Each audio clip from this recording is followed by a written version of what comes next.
A diplomatic suit, impeccable manners, and polished speech. A perfect disguise for a man whose true work was hidden from prying eyes. Boris Solomatin became a legend of Soviet intelligence precisely because of his masterful combination of two seemingly incompatible roles. Officially, a respected diplomat, a representative of a great power. In reality, one of the most effective intelligence officers of the Cold War. In the corridors of power in Washington and New York, he was known as a brilliant diplomat, and in Moscow, he was valued for information that repeatedly changed the course of the geopolitical game. Solomatin belonged to a special caste of people who lived double lives for decades. By day, negotiations, receptions, official meetings. By night, secret operations, recruitment of agents, transmission of classified information. His name remained in the shadows for a long time, and his achievements were known only to a narrow circle of initiates. The story of this man is a true spy novel, written by life itself, where each plot twist determined the fates of entire countries in an era of global confrontation between two systems. Boris Solomatin was born in 1925 in a small town in the Moscow region. His father was a simple worker, his mother a primary school teacher. This modest but intelligent family instilled in the boy a love for knowledge and a sense of duty to his homeland. Boris's childhood fell on the difficult 1930s, a time of great changes and trials for the country. Even then, traits that would later become crucial in his career began to emerge. Observation, the ability to keep secrets, and the capacity to adapt quickly to new circumstances. His school teachers noted his exceptional memory and analytical mind. He could spend hours reading books about distant lands, absorbing information about the culture and customs of peoples around the world. This childhood curiosity would later transform into a professional interest in international relations.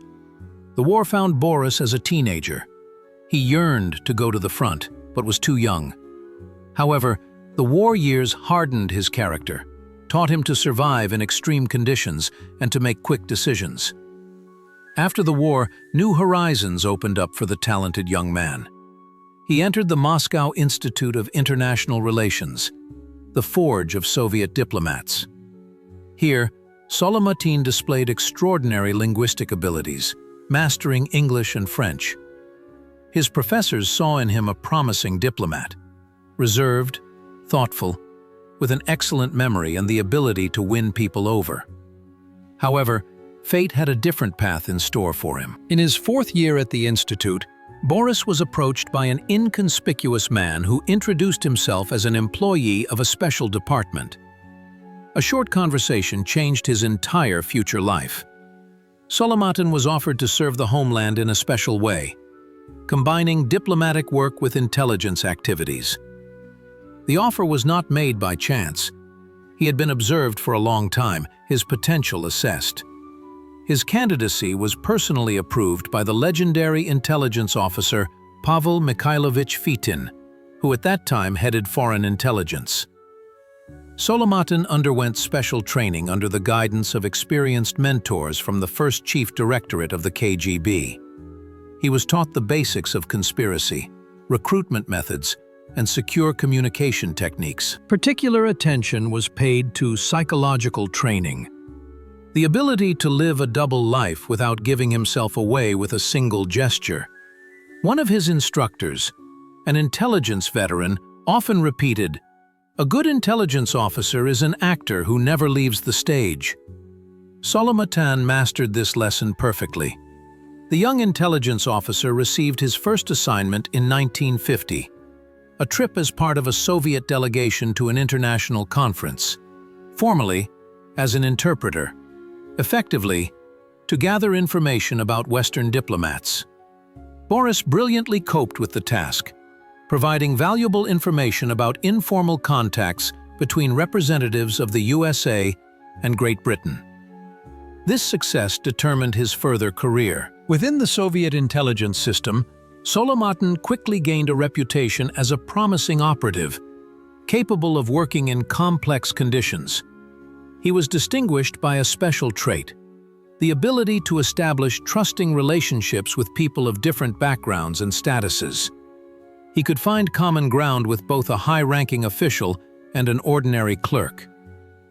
Behind his outward reserve lay a deep understanding of human psychology. These qualities made him an ideal candidate for work under diplomatic cover. The double life of a diplomat spy demanded exceptional balancing skills on a razor's edge. Solomatin masterfully handled this task, turning his life into a constant chess game, where any mistake could cost not only his career, but also his life. Every morning he woke up a diplomat. Every night he fell asleep a spy. And he never confused these roles. Official diplomatic work served not just as a cover, but also as a source of valuable information. Embassy receptions, formal meetings, international conferences. All of this became a stage for a carefully planned game. Solomatin skillfully used diplomatic immunity and privileges, which opened doors to the highest circles of Western society. A special art was the ability to keep a double set of contacts. Official meetings were recorded in the diplomatic calendar. Unofficial ones, only in memory. Solomatin developed his own system of conventional symbols in his personal diary, understandable only to himself. A meeting with a source could be encrypted as "a visit to the dentist," or "buying books, conspiracy became second nature." He never appeared in the same restaurants twice in a row, changed his travel routes, and used surveillance detection techniques. In his arsenal were dozens of ways to ensure he wasn't being followed, from the classic entry into a store with 2 exits, to complex multi-stage combinations using public transport. The communication system with the center required special caution. In the era before secure digital communications, it was necessary to rely on ciphers, dead drops, and couriers. Solomatin personally developed locations for dead drops in city parks and cemeteries. Cryptographic work was carried out in a special room at the embassy, protected from eavesdropping. For transmitting particularly valuable information, one-time pads and invisible ink were used. Solomatin could turn an ordinary letter to relatives into an encrypted report, visible only with special processing. Sometimes information was transmitted via microfilms hidden in the most mundane objects: buttons, lighters, toothpaste tubes. Solomatin's particular skill was the ability to read people. He unerringly identified potential sources of information, pinpointing vulnerabilities and motives that could lead a person to cooperation. Recruitment was never crude or straightforward, only subtle psychological work, sometimes stretching over months. At diplomatic receptions, Solomatin knew how to become one of them in any company. He possessed a phenomenal memory for names, biographical details, and the personal preferences of his interlocutors. He could sustain a conversation about jazz with an American, discuss cricket with an Englishman, or the intricacies of French cuisine with a diplomat from Paris. This ability to win people over made him valuable for both diplomatic service and intelligence. Special attention was paid to the cover legend. Every detail of his biography was carefully thought out and supported by documents. Solomatin knew that even the slightest inaccuracy could arouse suspicion. He regularly refreshed his legend, adding real events from diplomatic life to it, creating a consistent picture for those around him. The spring of 1953 marked a turning point in Boris Solomatin's destiny. A phone call from the Ministry of Foreign Affairs Human Resources Department caught him in a classroom where he was conducting final lessons with a group of young diplomats. A brief conversation, and 2 days later, Solomatin was already sitting in the office of the Deputy Minister of Foreign Affairs. "Boris Alexandrovich, a decision has been made to send you as second secretary to the embassy in Stockholm." The words sounded routine, but for Solomatin, they signified the beginning of a real game. Sweden, a neutral country, an ideal platform for intelligence work during the Cold War. His official cover was impeccable, a young but promising diplomat, an expert in economic affairs. In reality, the task was far more complex: to establish an agent network among Swedish industrialists and to set up channels for obtaining information about NATO. Sweden, formally neutral, in fact had close ties with the Western Bloc. The first weeks in Stockholm were dedicated to adaptation. Solomatin meticulously studied the diplomatic corps, compiled psychological profiles of key figures, and analyzed the weaknesses of potential sources. He never rushed events, preferring thorough preparation. Diplomatic receptions became his main working platform. At one of them, Solomatin met Gustav Lindgren, an engineer at a large machine-building company that had contracts with American defense enterprises. A conversation about classical music evolved into regular meetings, first at the conservatory, then in a more private setting. 6 months later, Lindgren, unknowingly, began to supply valuable information about technological developments.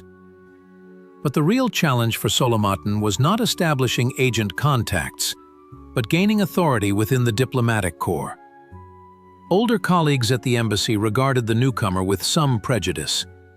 The ambassador, a career diplomat of the old school, looked at the young employee with suspicion, sensing his dual role, though without proof. The turning point came during trade negotiations between the USSR and Sweden. Solomatin discovered a legal loophole in the Swedish draft agreement that could have resulted in millions in losses for the Soviet side. His analytical memo, submitted to the ambassador the night before the decisive round, allowed the terms to be changed in favor of the USSR. "You didn't just save the deal, you earned authority," the ambassador told him after the agreement was signed. From that moment, the attitude towards Solomatin at the embassy changed. He began to be involved in important negotiations, entrusted with independent areas of work. Parallel to his diplomatic successes, the intelligence line also developed.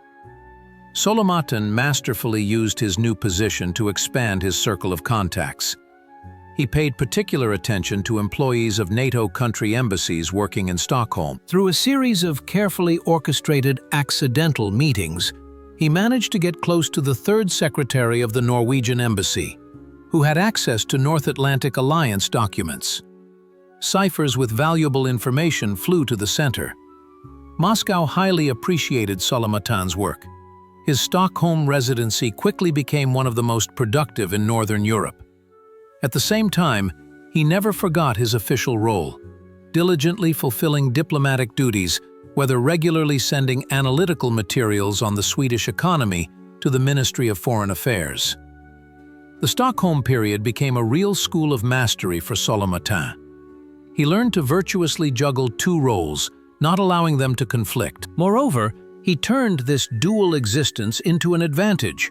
Information obtained through diplomatic channels supplemented intelligence data, creating a more complete picture. New York, 1967th year.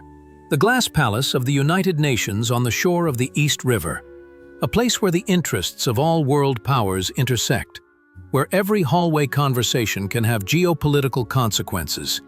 It was here that Boris Solomatin was sent as an advisor to the USSR's permanent mission to the UN. Officially, to strengthen the positions of Soviet diplomacy on the international stage. Unofficially, to create an extensive intelligence network in the very heart of the Western world. The United Nations represented a unique platform for intelligence work. Diplomats from all over the world gathered in one building.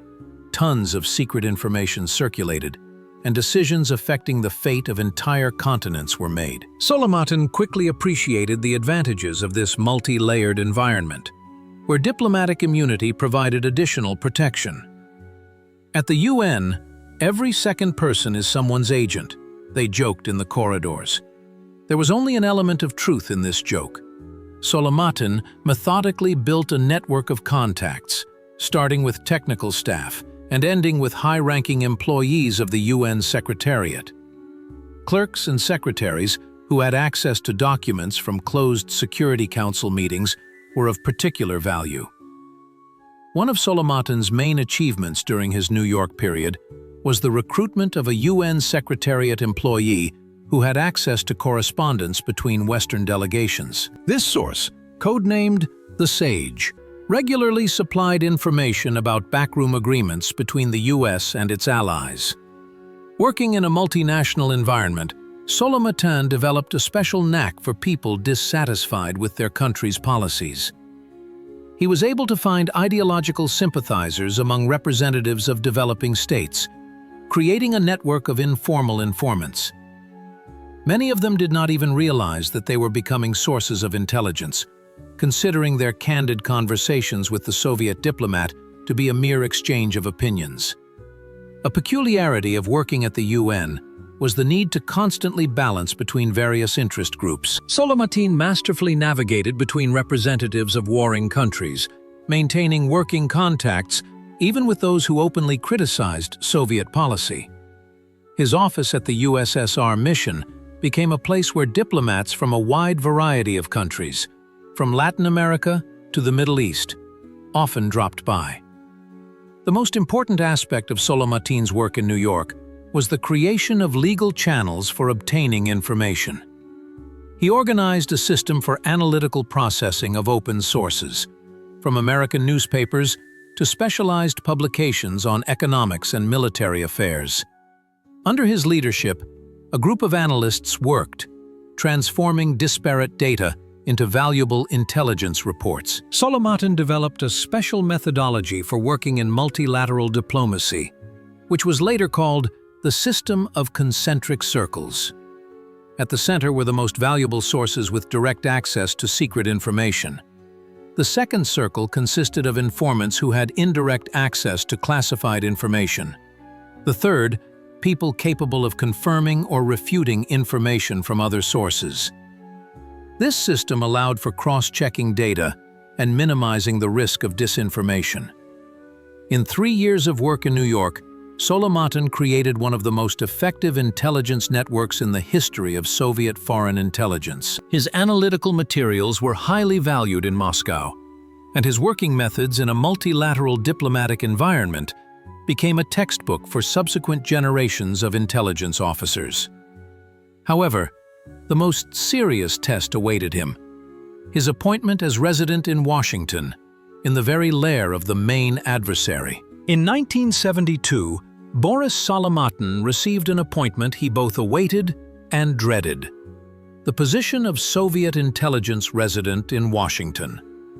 This was the pinnacle of a spy's career, working against the main adversary. "You are going into the lion's den," his department head told him before his departure.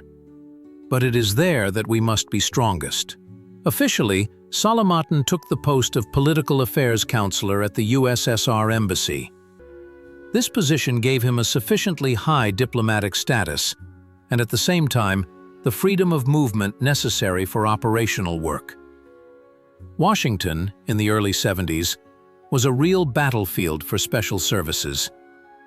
The FBI and CIA maintained round-the-clock surveillance of Soviet diplomats, every step of whom was recorded and analyzed. "Even the air here is thick with suspicion," Solomatin wrote in one of his first dispatches to the center. His residency operated under unprecedented pressure.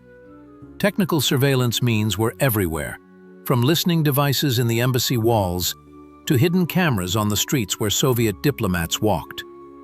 Moscow set 3 strategic tasks for Solomatin: obtaining information on U.S. military plans, penetrating American nuclear programs, and gathering intelligence on White House foreign policy initiatives. Of particular interest were the strategic arms limitation talks that began in this era. Solomatin developed a multi-level strategy. The first level was legal intelligence, analysis of open sources and official contacts. The second was working with agents inherited from predecessors. The third, most complex, was finding and recruiting new sources within the American establishment. One of Solomatin's main achievements was Operation Olympus, the infiltration of an agent into President Nixon's inner circle of advisors.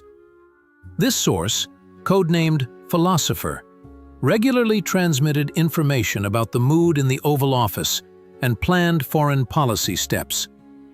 Thanks to this intelligence, the Soviet leadership was always one step ahead in diplomatic maneuvers. Solomatin paid special attention to technical intelligence means. Under his leadership, a radio interception system was created that allowed for the recording of unencrypted communications of American military personnel. In the basement of the Soviet Trade Mission, a laboratory operated, analyzing samples of American military electronics obtained through agent channels. The confrontation with American counterintelligence required constant improvement of conspiracy methods. Solomatin introduced a triple check rule before each meeting with an agent. Travel routes around the city changed daily. For particularly important contacts, dead letter drops, caches that excluded personal meetings between the intelligence officer and the source, were used. One of the most dramatic episodes of Solomatin's Washington mission was the operation to rescue an agent who had fallen under suspicion of the FBI. A Pentagon employee who had been transmitting secret documents for years made a mistake that attracted the attention of security services. Solomatin organized a complex operation to evacuate the agent and his family through Mexican territory. The operation was successful, but cost Solomatin several gray hairs. Despite the intensity of his intelligence work, Solomatin did not forget his diplomatic mission. He actively participated in negotiations on easing international tensions, making a significant contribution to the preparation of Soviet-American summits. American diplomats respected him for his professionalism and deep knowledge of international relations, unaware of his second role. The culmination of Solomatin's career in Washington was the acquisition of secret materials on the U.S. missile defense system. This information was of strategic importance for maintaining parity in the arms race. The Moscow Center called this operation the breakthrough of the decade and nominated Solomatin for the highest award. 3 years in Washington turned Boris Solomatin into a legend of Soviet intelligence. His working methods were studied in KGB training institutions, and the agent network he created continued to function for many years after his departure. The Washington period became the peak of the intelligence officer's career, proving that even in the most difficult conditions, outstanding results can be achieved. Operation Typhoon went down in the history of Soviet intelligence as one of the most audacious and effective. It began in '74, when Solomatin had already established himself as an experienced resident in Washington. The center tasked him with an exceptionally difficult mission: to penetrate the highest echelons of U.S. power, to find sources within the structures that determine the country's foreign policy and military strategy. The operation was named Typhoon, like a natural phenomenon capable of sweeping away everything in its path. This was precisely the effect the information obtained from new agents was supposed to produce. Solomatin began with a thorough analysis of potential recruitment candidates. He studied the biographies, habits, weaknesses, and motivations of dozens of high-ranking American officials. Look for the discontented and the aggrieved. Look for those who feel undervalued, he would tell his operatives. The first significant success was the recruitment of a State Department employee, codenamed Mars. This individual had access to documents on American-Soviet relations and regularly participated in closed meetings. Solomatin personally conducted his recruitment, using the classic method from ideology to material interest. First, discussions about the injustice of the political system. Then, hints at the possibility of compensating for this injustice. But the real breakthrough was the operation to recruit a source close to the National Security Advisor to the President. Solomatin developed a multi-stage combination in which he used the false flag method. The American was convinced that he was working for a friendly special service, helping to balance his country's foreign policy. Only a year later did he learn who his real masters were, but by then he was already firmly attached both materially and psychologically. This source, codenamed Olympus, became a supplier of strategic-level information. Thanks to him, the Soviet leadership received intelligence about U.S. plans weeks before their implementation. Solomatin developed a unique system of psychological support for his agents. He understood that a person betraying their country experiences immense stress, which can lead to a breakdown. Each source was assigned a handler who conducted regular meetings not only to obtain information, but also for psychological relief. An agent is not just a source of information. It's a person with their own fears and hopes, he instructed young intelligence officers. Special attention was paid to the security of meetings. Solomatin introduced the three-tier rule, a system of checks that both the intelligence officer and the agent underwent before each meeting. Contact locations changed constantly, with a preference for crowded public spaces, museums, parks, shopping centers. For particularly valuable sources, individual communication schemes were developed, including backup channels in case of failure. The risks of Operation Typhoon were enormous. The FBI and CIA counterintelligence were constantly hunting Soviet intelligence officers and their agents. The slightest mistake could lead to the failure of the entire network. Solomatin personally analyzed every operation, searching for potential vulnerabilities. He often repeated, "In our business, paranoia is a form of professionalism."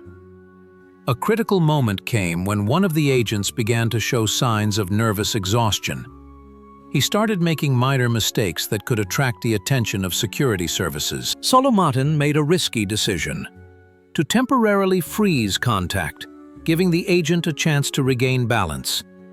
This meant losing a valuable source of information for several months, but ensured the security of the entire network. The results of Operation Typhoon exceeded the center's expectations. In 3 years, Solomatin managed to create an extensive agent network that penetrated all key structures of American foreign policy.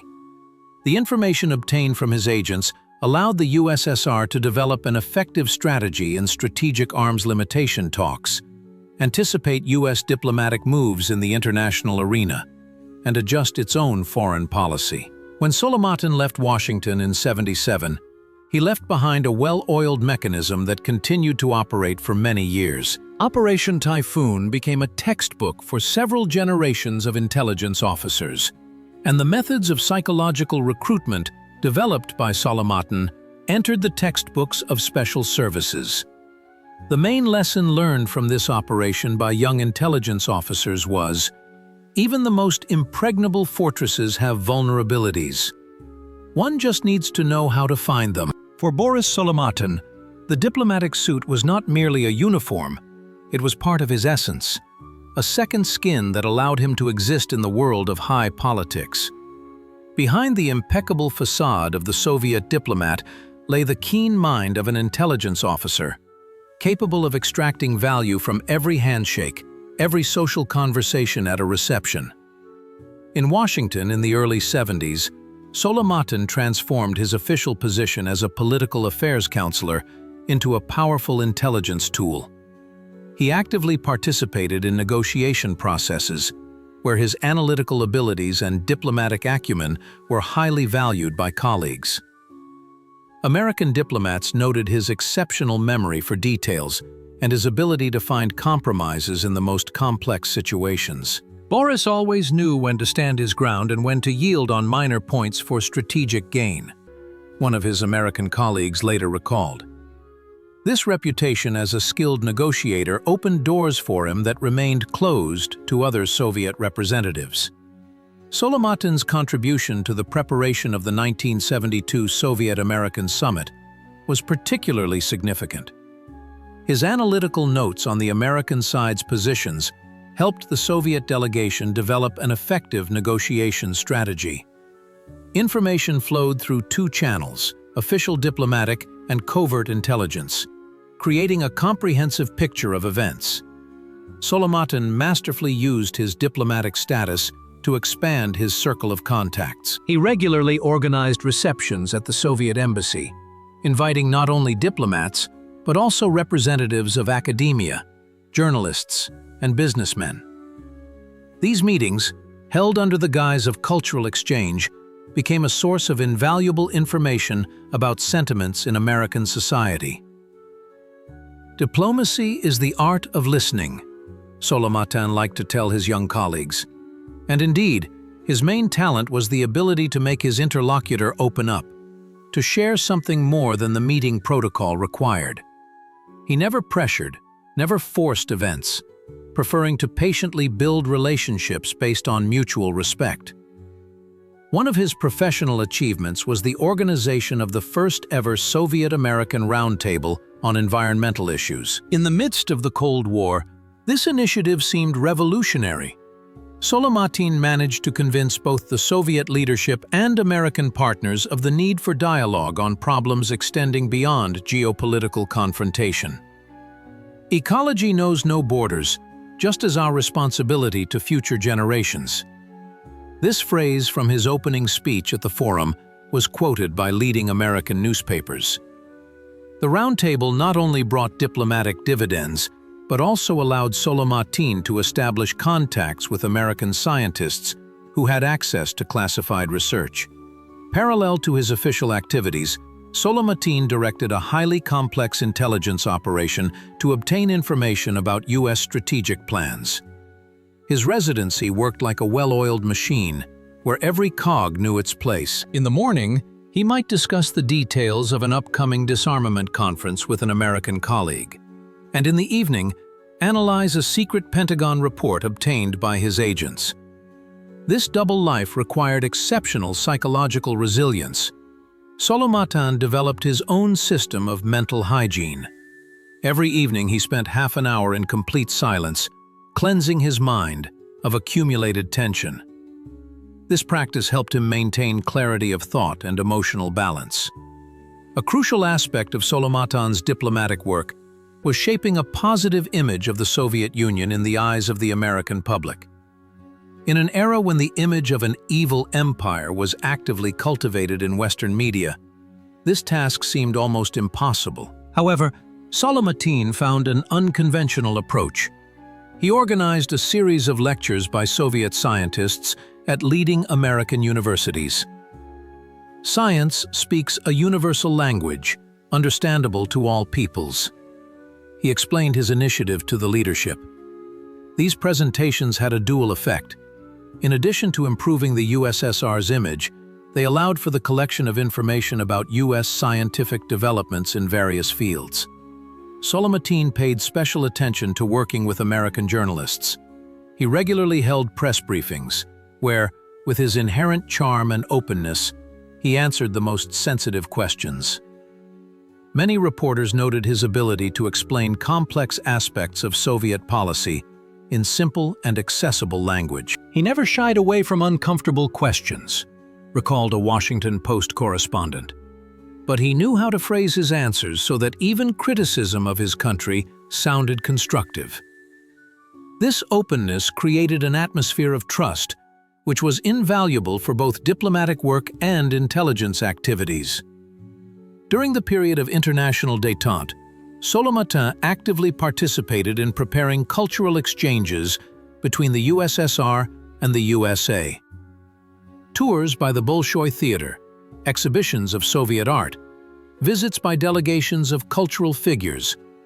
All these events required meticulous diplomatic preparation. Solomatin personally oversaw many of these projects, understanding their significance for shaping public opinion. Culture is a bridge that connects peoples even when politicians cannot agree, he said. And he used this bridge not only for cultural exchange, but also to expand his agent network, attracting artists with access to the highest circles of American society to cooperate. Solomatin's diplomatic talent was particularly evident during crisis situations.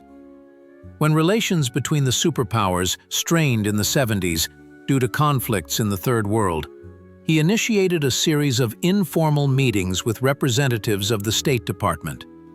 These meetings, held without protocol or record, allowed the parties to discuss the most sensitive issues in an atmosphere of frankness. Sometimes you need to set aside official positions, and just talk as people interested in preventing a catastrophe. This phrase of Solomatin's, uttered at one such meeting, became a kind of motto for the informal diplomacy of those years. During his 3 years in Washington, Solomatin became one of the key figures in the Soviet diplomatic mission. His analytical notes regularly landed on the foreign minister's desk, and his assessments of the political situation in the U.S. were taken into account when making crucial foreign policy decisions. At the same time, he never forgot his main mission: gathering intelligence. Diplomatic cover served as an ideal mask for this activity, creating a legal platform for contacts with a wide variety of people. Solomatin managed to turn his official position into a powerful intelligence tool, proving that diplomacy and intelligence can not only coexist, but also reinforce each other. The spring of 1978 brought a new turn in Boris Solomatin's life. After the successful completion of the American mission, the leadership offered him to head the residency in Tokyo, a country that was becoming an increasingly important player on the world stage. Japan, rapidly transforming into an economic superpower, was of particular interest to Soviet intelligence. "The East is a delicate matter," the KGB chairman instructed Solomatin, handing him his new appointment. These words proved prophetic. Japan greeted the experienced intelligence officer with culture shock. The country, where traditions of millennia intertwined with ultra-modern technologies, required a fundamentally different approach to work. "Methods honed in Washington don't work here," Solomatin wrote in his first report to the center. He understood. To succeed, he needed to completely restructure the system of work. Solomatin dedicated his first months in Tokyo to a deep immersion in Japanese culture. He took language lessons, studied the country's history, and attended traditional theatrical performances. "To understand a Japanese person, you need to learn to think like a Japanese person," he told his subordinates. Solomatin paid particular attention to the concept of face in Japanese culture, a complex system of social interactions where directness is considered a sign of ill breeding. This knowledge proved invaluable for establishing contacts. Unlike America, where openness was valued, Japanese society was built on understatement and hints. Solomatin quickly realized, here, recruiting an agent is a process not of months, but of years. Patience became the intelligence officer's main weapon. Officially, Solomatin held the position of economic advisor. This position gave him access to Japan's business circles, where the country's economic policy was formed. He regularly attended industrial exhibitions, economic development conferences, and established contacts with representatives of major corporations. Of particular interest to Soviet intelligence were the technological developments of Japanese companies. In the 70s, Japan made a real breakthrough in electronics, automotive industry, and robotics. Obtaining information about these technologies became one of Solomatin's priority tasks. He created a special group of analysts who processed technical information from open sources, identifying areas requiring deeper study. In parallel, Solomatin developed a network of contacts among Japanese scientists and engineers. Unlike Americans, Japanese rarely cooperated for ideological reasons. Other motives were required here: professional recognition, the possibility of scientific exchange, sometimes financial reward. Solomatin masterfully determined which approach was needed for each potential source. One of the main achievements of the Tokyo period was the creation of an agent network in the Japanese Ministry of International Trade and Industry. A source, codenamed Sakura, regularly transmitted information about Japan's trade negotiations with the US and European countries. This information allowed the USSR to adjust its own economic policy and gain advantages in international trade. Of particular value was information about the Japanese economic miracle, a development model that allowed the country to transform from post-war ruins into an economic giant in a short time. Solomatin personally prepared a series of analytical reports that detailed the mechanisms of public-private partnership, the system of lifetime employment, and methods of stimulating innovation. Many of these ideas were later adapted by Soviet economists. Work in Japan required particular caution. The country had close ties with the US, and Japanese special services actively cooperated with American counterparts. Solomatin developed a multi-level security system for his residency. Meetings with agents were held only after careful checks for surveillance. The most modern technical means were used for communication, including miniature radio transmitters and special containers for transmitting microfilms. Cultural differences created additional difficulties in the work.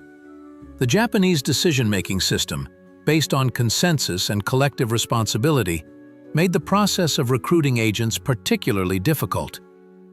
A Japanese person rarely made serious decisions alone, always looking to the group's opinion. Solomatin adapted his methods to this reality, developing long-term strategies for influencing potential sources. In the era of the Cold War, scientific and technical espionage became one of the main fronts of global confrontation.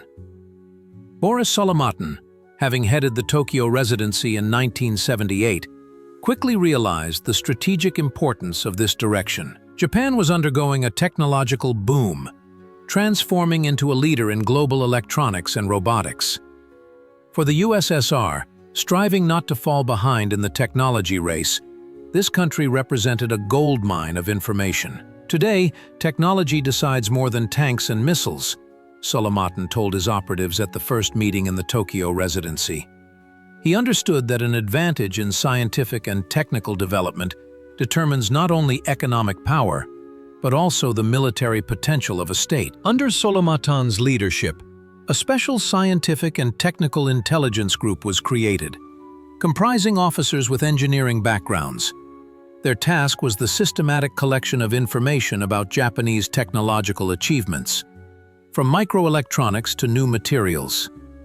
Of particular interest were dual-use developments that could be utilized in both civil industry and the military sphere. Solomatin developed a multi-level strategy for technological intelligence. The first level was the legal collection of information through open sources, scientific publications, industrial exhibitions, patent applications. The second was establishing contacts with Japanese scientists and engineers under the guise of scientific cooperation. The third, and most complex, was recruiting sources in key technological companies and research centers. One of the first successes was obtaining documentation on the latest Japanese semiconductors, which surpassed Soviet counterparts in many parameters. An engineer from Hitachi, disillusioned with a lack of career advancement, agreed to hand over blueprints in exchange for financial compensation. This information allowed Soviet specialists to reduce the technological gap in a critically important area. Solomatin paid particular attention to computer technologies. In the late 70s, Japan was actively developing the production of mini-computers, which were becoming the basis for automated control systems. Through a network of agents, Solomatin managed to obtain samples of microprocessors and software, which were immediately sent to Moscow for study. Every chip acquired is a step towards our country's technological independence, Solomatin wrote in an encrypted message to the center. He understood the strategic importance of these tiny silicon crystals, which determined the future of computing. One of the most complex and effective operations was the infiltration of an agent into a Toshiba research center, working on noise reduction systems for submarines. A young engineer, recruited on ideological grounds, provided Soviet intelligence with information that significantly reduced the acoustic signature of Soviet submarines. This technology was critical for maintaining parity in the submarine fleet. Solomatin personally oversaw this operation, understanding its exceptional importance. Meetings with the agent were conducted with the highest precautions, in parks, on crowded streets, with multi-stage checks for surveillance. Miniature cameras and special containers disguised as ordinary objects were used for transmitting information. Equally valuable was information about Japanese achievements in robotics. In the early 80s, Japan became a world leader in the production of industrial robots, which revolutionized the automotive industry. Solomatin organized a series of visits by Soviet trade delegations to Japanese factories, where, under the guise of interest in potential purchases, detailed information about the design and programming of robotic systems was gathered. Concurrently with technical secrets, Solomatin hunted for economic innovations. The just-in-time system, quality control methods, the organization of scientific and industrial clusters. These managerial know-how were no less valuable than circuit diagrams. Through his agents in the Ministry of Economy, he obtained analytical reports on Japan's industrial development strategy, which were then used by Soviet economists. A distinctive feature of Solomatin's work in Japan was the active use of white intelligence, the legal collection of information. He personally attended technological exhibitions, scientific conferences, and open lectures at universities. Possessing an engineering background and a sharp analytical mind, Solomatin could extract valuable information from seemingly ordinary presentations and demonstrations. Sometimes, what lies on the surface is more valuable than secret documents, he told his operatives. Solomatin taught them to see the big picture, to connect disparate fragments of information into a holistic understanding of technological trends. An important area of work was tracking US-Japanese technological cooperation. In the midst of the Cold War, the US transferred many advanced technologies to Japan as part of a strategic partnership. Through his agents, Solomatin obtained information about these transfers, which allowed indirect access to American developments. Technological intelligence under Solomatin's leadership worked not only for military needs. Many acquired materials were used to modernize civil sectors of Soviet industry, from consumer electronics to automotive manufacturing. Thanks to this, Soviet consumers gained access to more modern and higher quality goods.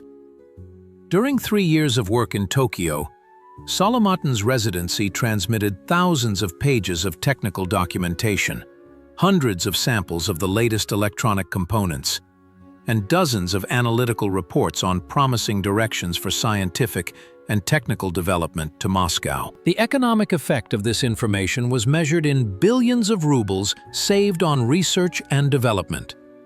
The methods of technological intelligence honed by Solomatin in Japan became a model for other KGB residencies in technologically advanced countries. His approach, combining agent work with deep analysis of open sources, proved its effectiveness in the context of increasing global competition for technological superiority. Even the best intelligence officers are not immune to failures. Throughout his long career, Boris Solomatin repeatedly found himself in situations where his true role could be exposed, and his life could end in an instant. Enemy counterintelligence never slept, especially in the countries where Solomatin carried out his most critical missions. One of the most dangerous moments occurred in Washington in the autumn of 1973. Solomatin was returning from a secret meeting with an agent who had given him a microfilm with classified Pentagon documents. As he approached his car, he noticed 2 men in plain clothes, clearly waiting for him.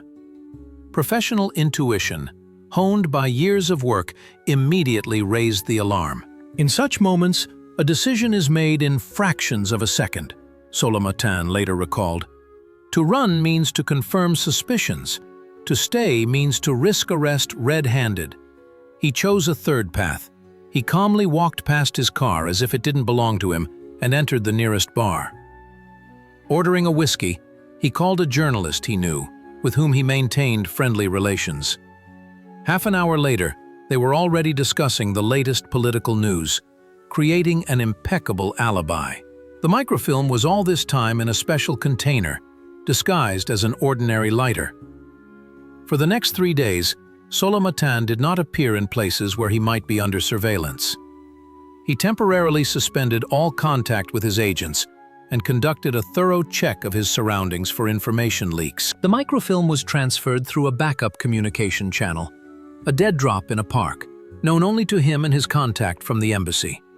An even more critical situation developed in Tokyo in the early 80s.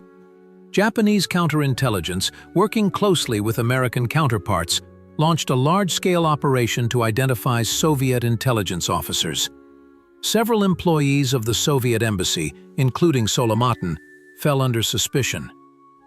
"They started pressing us from all directions," one of his colleagues recounted. "Demonstrative surveillance, wiretapping, checking contacts. They wanted us to get nervous and make mistakes." Solomatin made an unconventional decision. Instead of going into a deep defense, he intensified his public diplomatic activity. He began to appear more often at official receptions, gave interviews to Japanese newspapers, and organized a series of lectures on the Soviet economy at Tokyo universities. "A true intelligence officer doesn't hide in the shadows when the light is on him," he explained his tactic. "He becomes even more visible, even more open. Paradoxically, the more visible you are, the less suspicion you arouse." This strategy worked. Japanese counterintelligence gradually shifted its attention to other embassy staff, and Solomatin was able to continue his work, albeit with increased precautions. He temporarily switched all his agents to non-contact communication methods, using dead drops and radio signals instead of personal meetings. One of the most dramatic episodes occurred in New York, when Solomatin was working at the USSR's mission to the UN. His valuable agent in the organization's secretariat suddenly fell under suspicion of security services. There was a risk that under pressure he might expose his handler. Solomatin developed an operation for the agent's emergency evacuation. Under the guise of a tourist trip, he was taken to Canada, and from there, through a third country, transferred to the Soviet Union. The entire operation took less than 48 hours and went so smoothly that American counterintelligence searched for the missing UN employee on US territory for several more months. "In our work, the main thing is not to panic," Solomatin told young intelligence officers. "Even in the most difficult situation, there are at least 3 courses of action. You just need to have a cool head to see them." Solomatin developed his own system for counteracting surveillance, which was later studied in KGB training institutions. It included regularly changing travel routes, using public transport instead of a personal car, and visiting crowded places for meetings. He paid particular attention to technical protection. His office at the embassy was regularly checked for listening devices. For especially important conversations, a special room, shielded from radio signals, was used. Documents were stored in a safe with a combination lock, the combination of which was changed weekly. "Paranoia is a professional quality of an intelligence officer," Solomatin liked to repeat. "But it must be controlled and constructive." In critical situations, Solomatin relied not only on his experience, but also on the support of colleagues. He created a system of mutual insurance at the residency, where each operative had a backup ready to take over his work in case of failure. This allowed for the continuity of operations, even in the most difficult conditions. One of the key elements of security was the emergency communication system with the center. Solomatin developed special codes for radiograms, allowing information about a critical situation to be conveyed, and instructions received in a few words. In every country where he worked, there was an evacuation plan for unforeseen circumstances. Upon returning to Moscow in the early 80s, Boris Solomatin received a new appointment, which many considered no less important than his foreign missions. He headed a special unit within the Foreign Intelligence Training System. The experience accumulated over decades of work in the most complex conditions was now to be passed on to a new generation of Soviet intelligence officers. "Our work is an art that cannot be taught solely from books," Solomatin said at his first lecture to young operatives. His classes were never like academic ones. Instead of dry theory, he offered analyses of real operations, successes and failures, practical exercises in recruitment, and clandestine operations. Solomatin developed a unique methodology for training intelligence officers, based on the principle of immersion in reality. He created simulated situations for the cadets, as close as possible to field conditions. Young intelligence officers had to carry out assignments in Moscow, unaware that they were being monitored by their own instructors, who recorded every mistake. In our profession, the price of a mistake is life. It's better for an instructor to reprimand you in the classroom than for you to fall into the hands of enemy counterintelligence. All his students remembered this phrase. Solomatin paid special attention to psychological training. He understood that technical skills could be taught relatively quickly, but the ability to live a double life while maintaining clarity of thought and emotional balance was a quality requiring deep internal work. An intelligence officer must be an actor who never breaks character, but at the same time, always remembers who he truly is, he explained to his protégés. Solomatin taught them methods of psychological self-regulation, ways to relieve stress, and techniques for maintaining concentration in critical situations. One of his innovations was the course Psychological Profile. Intelligence officers learned to compile detailed psychological characteristics of potential recruitment targets, identify their vulnerabilities, and determine the motives that could lead a person to cooperation. Recruitment begins not with an offer of cooperation, but with the first glance at a person, Solomatin taught. He showed his students how even the smallest details, gestures, facial expressions, slips of the tongue, could provide insight into a person's character and weaknesses. Solomatin's seminars on working in various cultural environments were of particular value. His experience in the USA, Sweden, and Japan allowed him to develop a unique method for adapting intelligence officers to the national peculiarities of their host countries. In America, value your interlocutor's time and speak directly. In Japan, never rush and learn to understand what is left unsaid.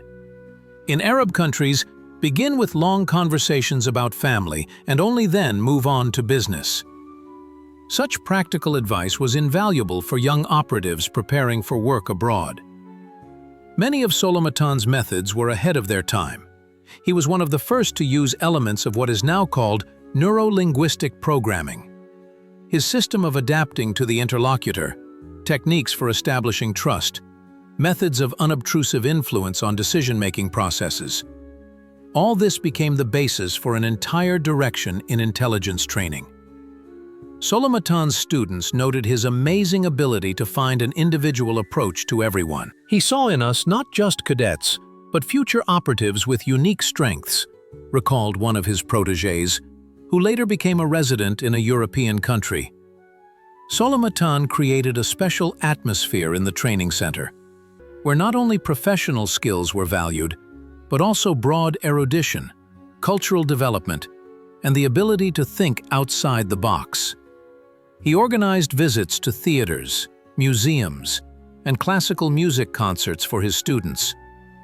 An intelligence officer is first and foremost an intellectual. A person with a narrow worldview will never be able to understand the motives of people from another cultural environment, he said. This philosophy became the foundation of the new school of intelligence created by Solomatin. Perestroika caught Boris Solomatin at the peak of his career. A seasoned intelligence officer who had been through fire and water, he suddenly found himself in a world where the familiar rules of the game were changing at a dizzying pace.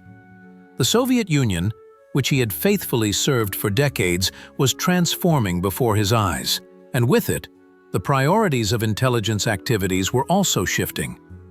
We found ourselves in a situation where yesterday's enemies are becoming partners, and the goals we pursued for years are suddenly declared obsolete, Solomatin shared with close colleagues in 1987, when Gorbachev's new thinking policy was already gaining momentum. Upon returning to Moscow after successful work in Japan, Solomatin headed the analytical department of foreign intelligence. In the new environment, his experience and ability to think strategically proved to be more in demand than ever. Intelligence faced tasks that no one had ever considered before: analyzing prospects for economic cooperation with the West, assessing the risks of opening the Soviet economy to foreign investment, and forecasting political processes in the countries of the socialist camp. We must learn to obtain not only military and political secrets, but also to understand the economic mechanisms that drive the Western world. This phrase from Solomatin's analytical note became a kind of manifesto for a new approach to intelligence work. Perestroika presented Solomatin and his colleagues with a complex moral question: how to adapt to new realities without betraying the principles they had followed all their lives. Many intelligence veterans perceived the new course as a capitulation to the West. Solomatin took a more pragmatic stance. "The world is changing, and we must change with it," he said at one closed meeting. "Our task is not to cling to the past, but to ensure the country's security in the new conditions." Solomatin was one of the first to realize that in the era of globalization and the information revolution, traditional intelligence methods required revision.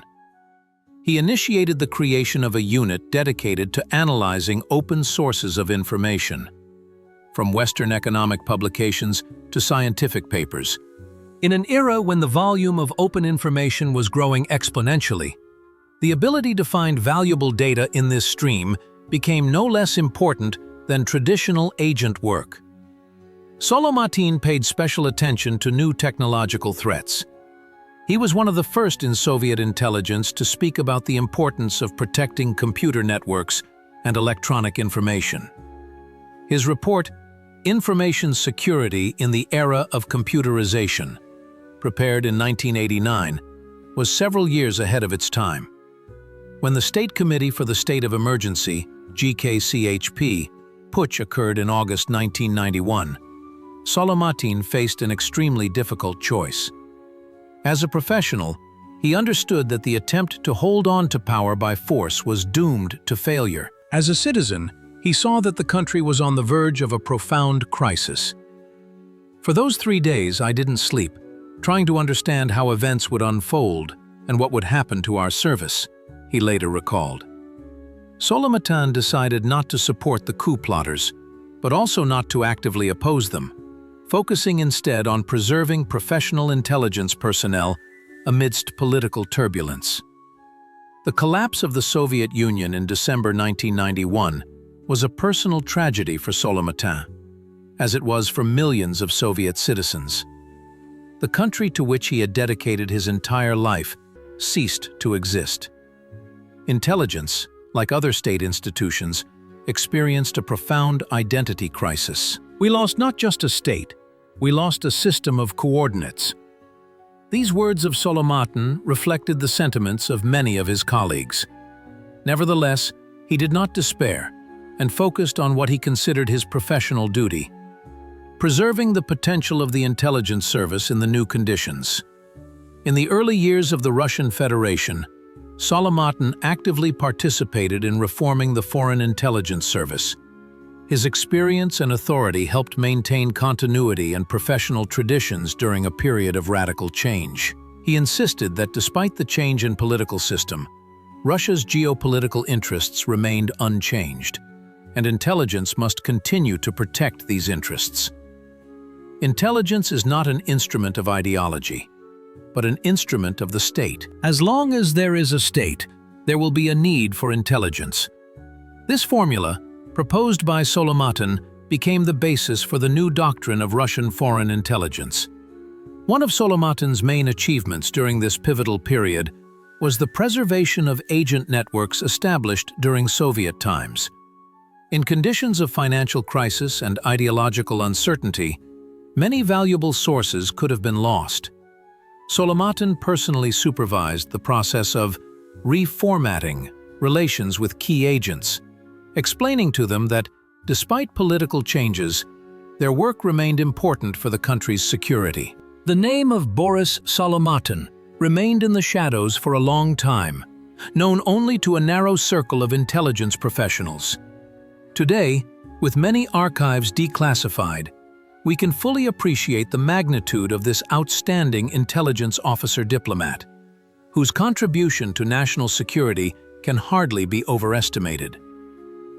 Veterans of special services call him a master of the double game. Intelligence historians, a classic of diplomatic cover, and former adversaries are forced to acknowledge his professionalism of the highest level. Solomatin created a unique school for combining intelligence and diplomatic work, trained a whole generation of operatives, and laid methodological foundations that are still relevant today.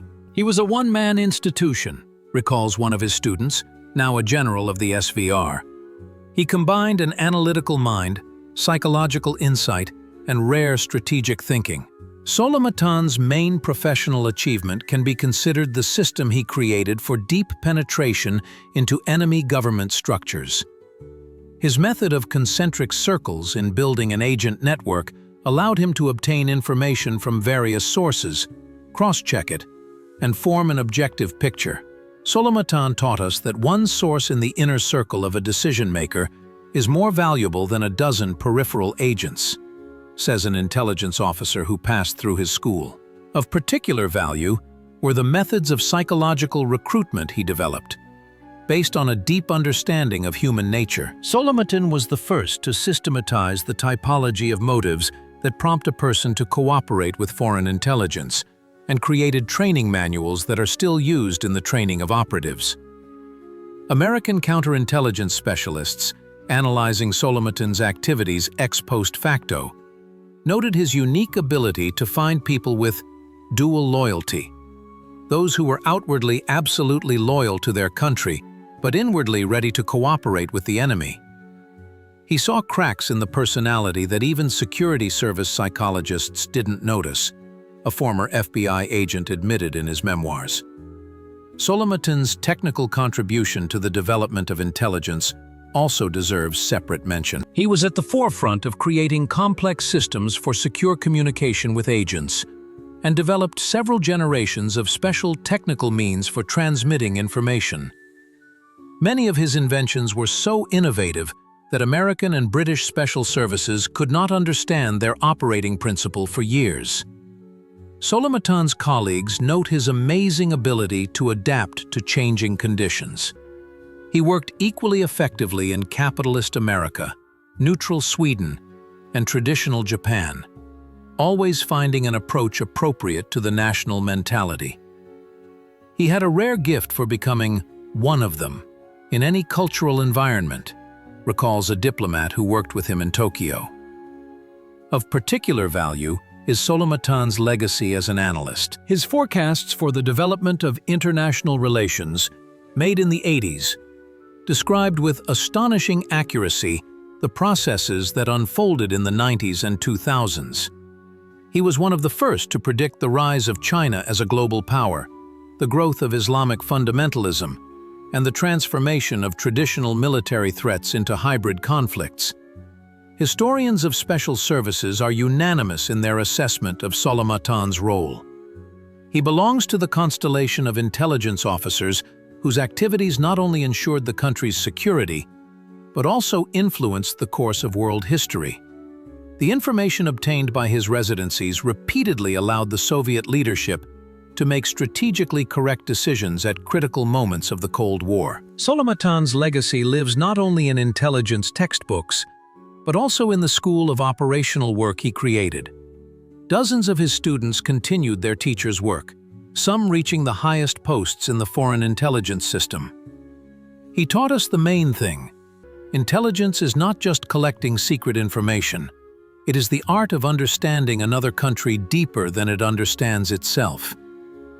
These words of one of his followers accurately reflect the essence of Solomatin's professional credo. Boris Solomatin remains an example of how one person, possessing exceptional intellect, will, and dedication to his work, can change an entire sphere of state activity, creating standards that generations of professionals follow. His life is not just the biography of an outstanding intelligence officer. It is a story of how, at the most intense moments of superpower confrontation, people who remained in the shadows determined the fate of the world. The phenomenon of the diplomat intelligence officer, brilliantly embodied in the life of Boris Solomatin, remains relevant in the modern world of information warfare and hybrid conflicts. His experience of balancing between an official diplomatic mission and clandestine intelligence activities represents a unique textbook for new generations of international relations and security specialists. Today, as the lines between diplomacy, intelligence, and information operations become increasingly blurred, Solomatin's legacy takes on new meaning. In an era where embassies are turning into centers of multifaceted influence, and diplomats must possess skills in information confrontation, his working methods prove surprisingly modern. One of the main lessons to be learned from Solomatin's biography is the art of adapting to changing conditions. Throughout his career, he worked in different political systems, cultural environments, during periods of both escalation and détente in international tensions, and he always found an approach suited to the circumstances, never becoming a hostage to outdated methods or ideological dogmas.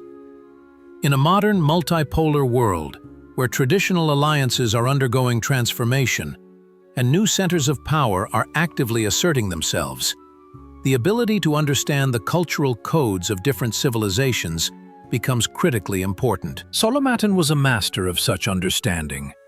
He worked equally effectively in individualistic America and collectivist Japan, finding keys to the national mentality.